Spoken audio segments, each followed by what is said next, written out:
Carry me for fun in my buggy. Come along, let's go for the hell of it. See the birds around, they're all looking. Wonder if they like to come for a ride. I'll bet you anything. Now should with me there'd be no trouble. Troubles around, bet you'll never ever get away. Never ever get away. Dnes si popovídáme o cestě z Osla směrem na Ålesund. Přejedeme zhruba 550 km a skončíme u jezera Langvatnet, zhruba 200 km před Ålesundem. 3krát přespíme na divoko, uvidíme skanzen, ovce, kozy i muže, který seká střechu.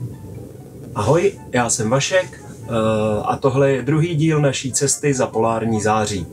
Krátce se tady dneska objeví i Lucka. Tenhle komentář točíme už podruhý.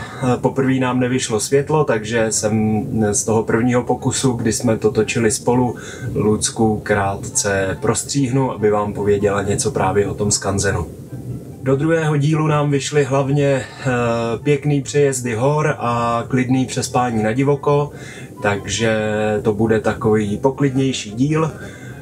Aby to nebyla úplně nuda, tak jsme se pokusili k těm místům, který jsme projížděli, tu a tam doplnit nějaký informace, ať se taky něco dozvíte.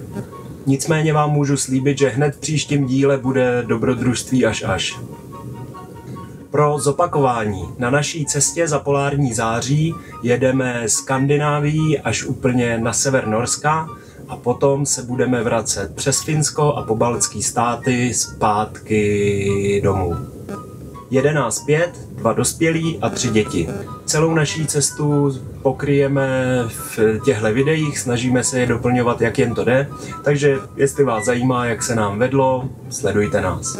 Tenhle druhý díl vyšel trošku delší, než jsem původně počítal, takže tentokrát nezařadíme Kutilův koutek, kde jsem minule mluvil o tom, jak to funguje hlavně v Norsku a ve Finsku s plynovejma bombama. Nicméně příště ho určitě zařadím a popovídáme si o datech, o SIM kartách, o Wi-Finách a jak jsme s nima na cestě bojovali. Po Oslu byl další velký cíl Ålesund. Chtěli jsme jet mimo hlavní silnice, mimo hlavní směr, takže jsme z Osla vyrazili směrem na Gol a Hemsedal. Jeli jsme na noc, chtěli jsme víceméně vyjet jenom kousek za Oslo a tam přespat, ale ne najít nějaký vhodný místo na přespání, takže jsme nakonec ujeli 160 km a zastavili na odpočívadle v Nesbyen.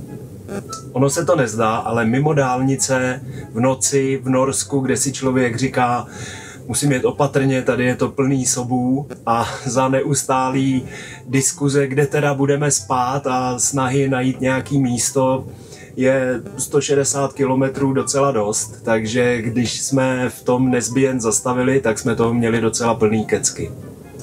Naštěstí stání v Nesbyenu bylo parádní, byl tam klid, byl tam bufet na tom odpočívadle, nicméně ten byl zavřený, což asi pomohlo tomu klidu na tom odpočívadle. Přímo přes silnici tam byl obchodák, takže jsme doplnili zásoby na další cestu, ale taky jsme se poprvé střetli s tvrdou realitou cen běžného nákupu v Norsku, která nás trochu nepříjemně překvapila. Zdlouhavý hledání místa se nakonec vyplatilo, protože v Nesbyenu je krásný skanzen a muzeum. Na začátek o něm uvedu trochu tvrdých dat. Celý název muzea je Hallingdal Museum Nesbyen, což znamená zhruba muzeum Hallingdalu v Nesbyenu. Hallingdal znamená údolí Halling a je to název té okolní oblasti. Muzeum je v Nesbyenu a je to pobočka muzea Buskerud. Buskerud byl dříve asi něco jako okres a teď to uvádí jako volební oblast Norska. V muzeu samotném uvádí 133 antikvariátních budov a zhruba 40 000 exponátů, které pochází z oblasti Hallingdalu. Jde o užitné předměty, oblečení, textilie, umělecké předměty a archivní materiály, které pokrývají období od středověku až po 20. století. Mají tam i několik opravdu zajímavých exponátů. Mezi ně patří třeba roubený dům, který byl v roce 1996 převezen ze severní Dakoty, kde ho v roce 1882 postavil norský emigrant z Hallingdalu jménem Ole Svensson Skrattegard. Nebo je tam jiný roubený dům z roku 1390, který byl v roce 1908 převezen z města Al do dřívějšího Hallingdalského muzea folkloru. Já jsem v tom muzeu nebyl, já jsem pracoval v karavanu, byla tam Lucka s dětma, tak vám o tom teď poví ještě něco ona. Takže my jsme vlastně byli na tom parkovišti na začátku toho Nesbíjenu a šli jsme s dětma přes celou tu vesnici, nebo spíš městečko. Bylo to asi 1,5 kilometru zhruba k tomu muzeu na druhém konci města. Já bych teda k tomu řekla ještě, že to městečko samo o sobě bylo celý strašně jako pěkný, udržovaný a bylo historický. Bylo tam spoustu historických domů. Byl tam krásný kostel se starým hřbitovem, kde byly hroby z nějakého 16. 17. století.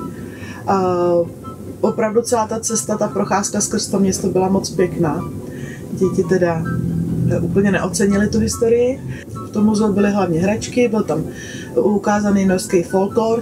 Bylo to dost interaktivní, byly tam interaktivní prvky, byly tam různé věci, co se daly vyzkoušet, jak se zavine miminko, byly tam i kostýmy krojů k vyzkoušení. A bylo to zajímavé, byly tam i venkovní stavby, které tady Vašek zmiňoval. A ty teda byly bohužel zavřený, protože jsme byli mimo sezónu a těsně před zavíračkou s dětma tam.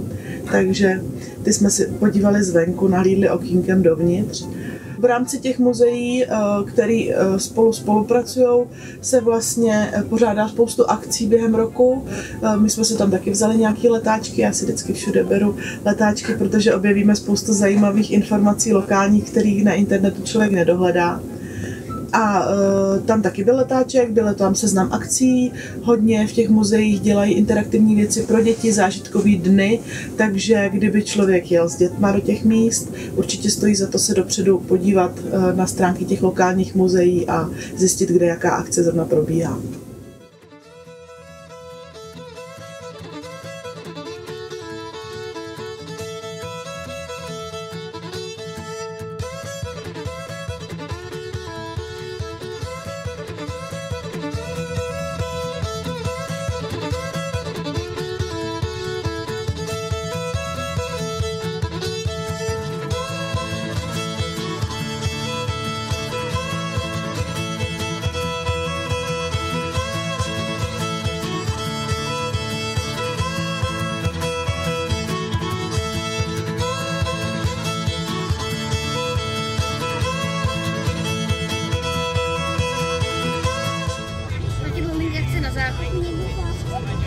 Ty chceš na záchod? Odpoledne jsme vyrazili z Nesbíjenu dál, dojeli jsme do Hamsedalu a dá se konstatovat, že během téhle cesty se nic zvláštního nestalo. V podstatě jsme poprvé jeli mimo dálnice za denního světla, takže jsme si trochu užívali výhledy po okolí, nicméně na téhle cestě jich ještě tolik nebylo, ty jsme si potom bohatě užili o den později.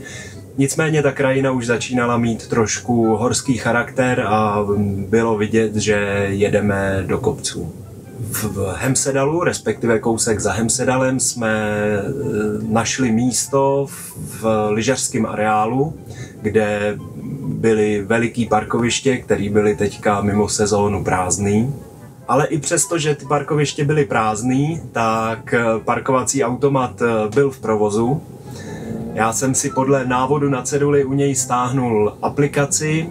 V té aplikaci jsem podle značky našel náš příjezd i odjezd, ale v vyhrazených 48 hodinách jsem zapomněl zaplatit. Potom už to nešlo, takže teď čekám, až mi domů přijde faktura nebo pokuta.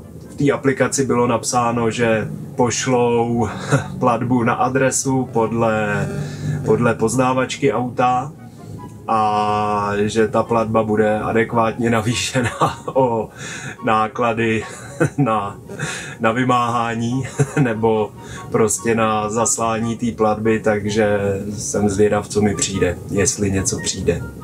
Na tom parkovišti jsme přespali a druhý den jsme nepospíchali s odjezdem. Já jsem se neúplně úspěšně snažil dobít baterie z takový pidi elektrocentrály, kterou sebou vezeme jako takovou poslední naději, když bychom si všechno vybili, tak aby jsme měli něco, čím se aspoň trochu dobijeme. Tak dneska jsme přespali v Hemsedalu na takovém velkém parkovišti. Je asi placený, ale to se dozvím až z aplikace, kam jsem se přihlásil přes značku. Teďka míříme z Osla tak směrem na Bergen, ale dneska přejedeme tamhle ty kopce a namíříme to směrem na Alesund. Tam bychom, dneska je sobota ráno, uvidíme, jestli tam dojedeme v neděli nebo až v pondělí. Tam bychom chtěli pár dnů zakotvit někde v kempu nebo na nějakým lepším stání. Tak uvidíme, jak se nám povede. Měli by nás dneska čekat nějaký šotolinové cesty, tak jsem zvědav, jak to dopadne. Ty si, Vašku, jistý, že chceš jet tou horskou vesničkou, že je to dobrý nápad? Vesničko. Teda silničko. Jistě, je to dobrý nápad a náš karavan to vydrží, proto jsme si kupovali terénní vůz, abychom mohli zažít nějaké dobrodružství. Uvědomuj si, že ti pak budu říkat, já jsem ti to říkal. Budeš říkat, i když bude všechno v pořádku. Po snídani jsme se začali připravovat na další cestu, a to přejezd hor po silničce Likjakvägen, tedy v překladu po cestě štěstí. Ještě než jsme vyrazili na tuhle turistväg, tedy turistickou cestu, tak jsme se v Hamsedalu zastavili v servisním centru pro karavany. Tam jsme doplnili vodu a vylili šedou vodu a záchody. Bylo to zase zadarmo, jako na spoustě míst v Norsku. A ještě jsme tam v samoobslužný benzínce doplnili naftu, to už ovšem zadarmo nebylo. Já to tam nesmím tolik strkat. Se to odráží od stěny zpátky.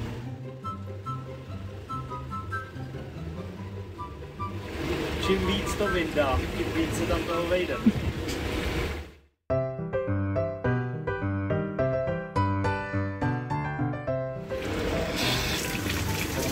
Takhle to vypadá, když je to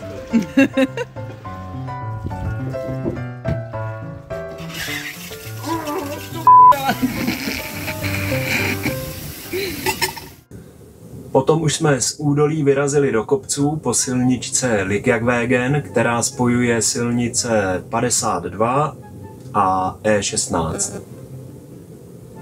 Zhruba první polovina té silnice je asfaltová, je úzká a klikatá, ale dalo se po ní jet bez problémů. Krátce jsme zahlédli horu Skoghorn, tedy asi lesní roh.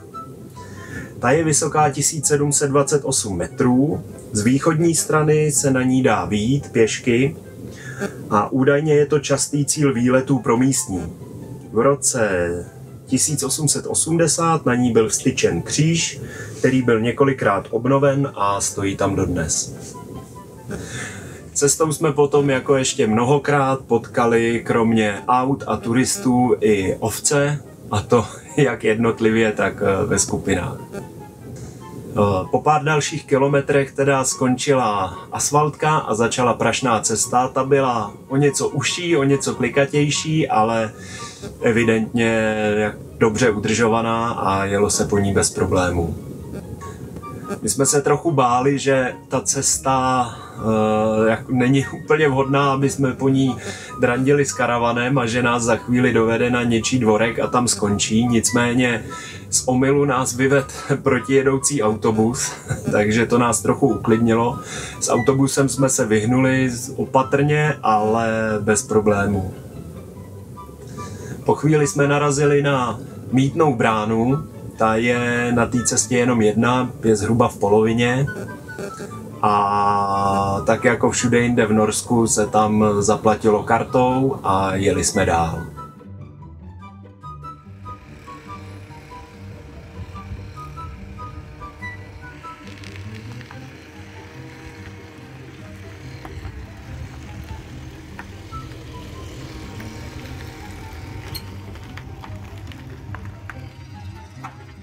A teď to zastavíme a schválně. Ty pozornější z vás si možná všimli, ano, ten muž skutečně seká střechu.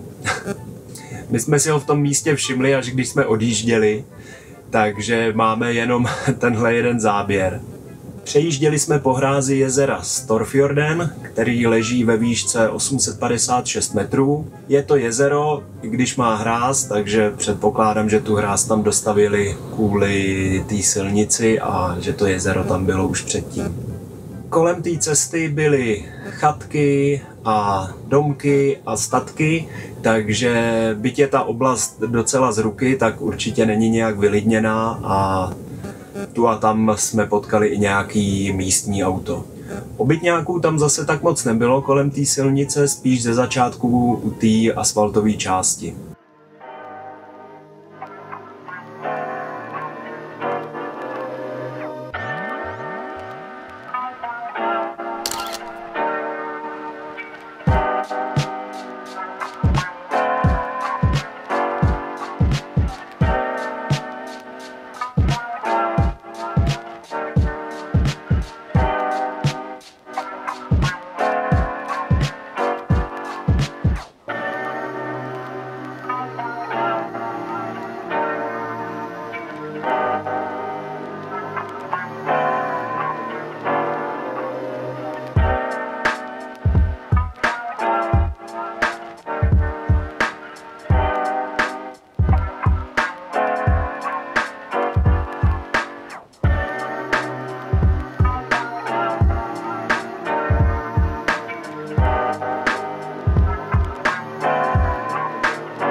A další ovce.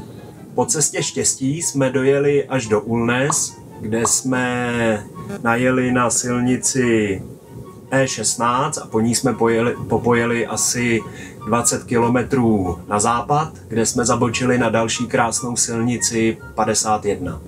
Přímo na té odbočce bylo takový malý odpočívadlo, tam jsme zastavili na takovou dřívější večeři a shodou okolností jsme stáli kousek od kostela Lomen Stavkirke, což v překladu znamená zhruba roubený kostel v Lomenu.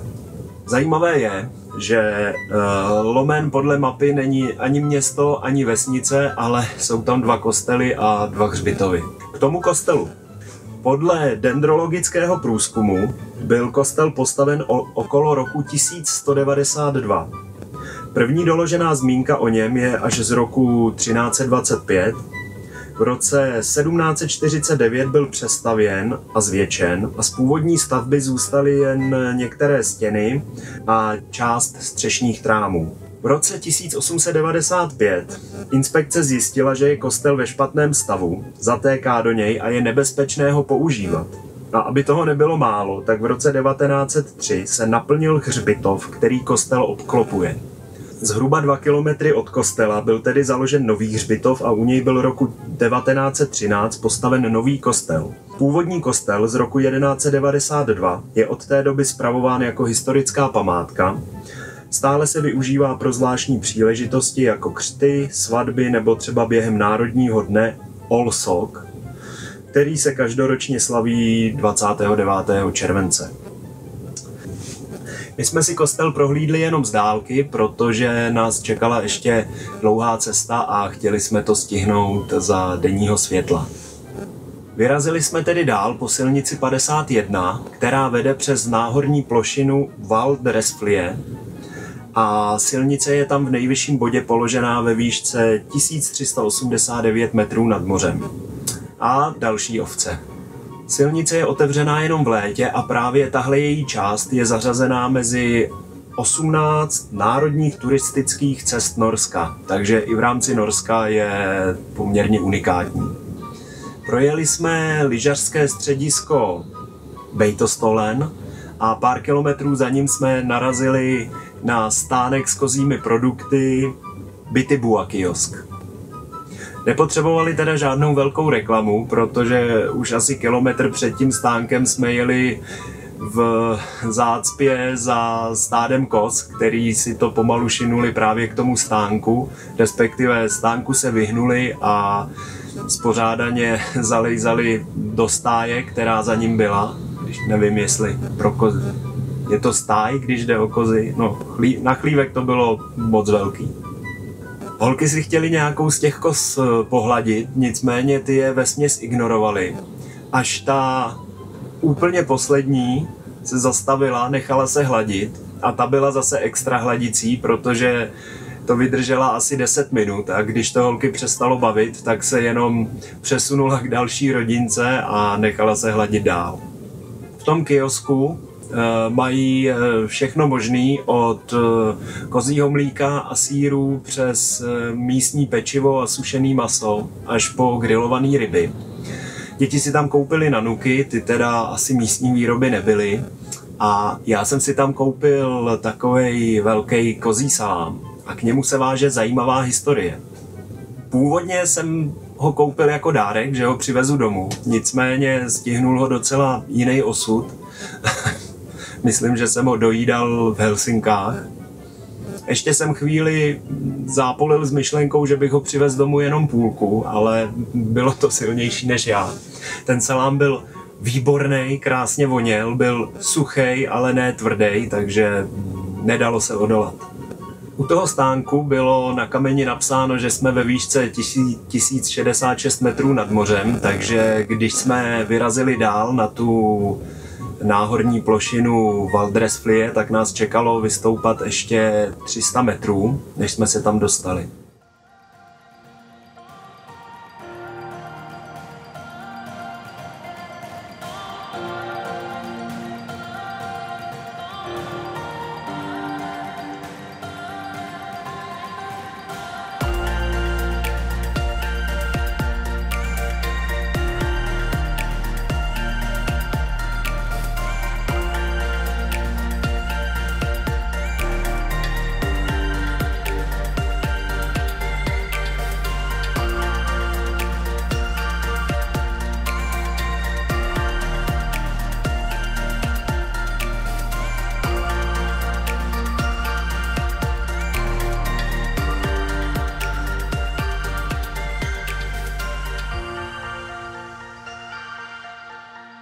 Kolem té náhorní plošiny už zmizely stromy i veškerá větší vegetace a byla tam hlavně tráva, mech, lišejníky a hlavně spousta kamenů.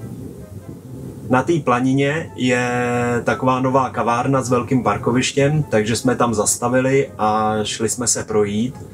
Na té planině je spoustu vody, jsou tam takový potůčky a bažiny a všude je tam takovej ten mech nacucanej vodou, když na něj šlápnete, tak to z něj teče.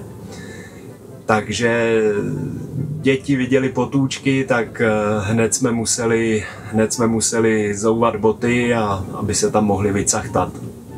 Docela tam foukalo, takže aby se rodiče náhodou nenudili, tak jsme museli jít zpátky do karavanu a vzít draky a děti je tam potom pouštěli.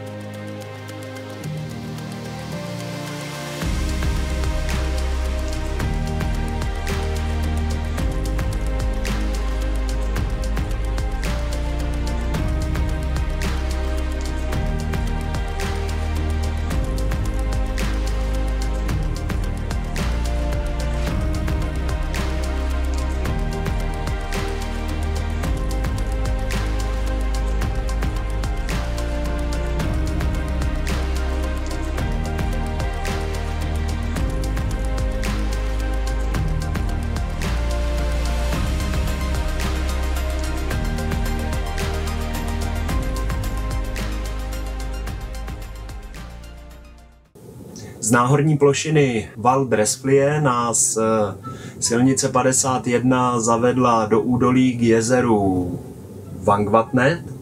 Na silnici 15, na ní jsme zahnuli doleva, tedy na západ, a jeli jsme směrem na Alesund. Ujeli jsme asi 100 kilometrů a měli jsme naplánovaný přespání u jezera Dubvatnet. Nicméně tam jsme už za šera nenašli volné místo, bylo tam dost obytňáků, takže jsme se vrátili na hlavní k jezeru Langvatnet a tam jsme přespali na takovým větším odpočívadle.